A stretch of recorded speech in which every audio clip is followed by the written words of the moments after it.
रोशनी लाए हैं, मेहमान हमारे आए हैं, नई रोशनी लाए हैं, मेहमान हमारे आए हैं, नई रोशनी लाए हैं।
हम लोग को देख रहे हैं कि विगत 2-3 सालों में लड़कियां लगातार टॉप कर रही हैं और लड़कों से बेहतर परफॉर्म कर रही हैं। यहाँ के माहौल से मुझे यही लग रहा है कि यहाँ भी बच्चियाँ निश्चित रूप से हर मामले में पढ़ाई लिखाई से लेकर के इस एक्स्ट्रा करिकुलर एक्टिविटीज जो हो रही है इसमें भी आप बाजी मारेंगे और सभी को शुभकामनाएं हैं। बच्चे भी अच्छा करें और कर रहे हैं।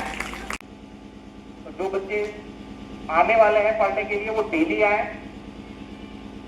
और आप लोग भी अपने घर में जो बच्चे पढ़ने जाने वाले हैं उनको कहें गैप न करें, स्कूल डेली जाना चाहिए।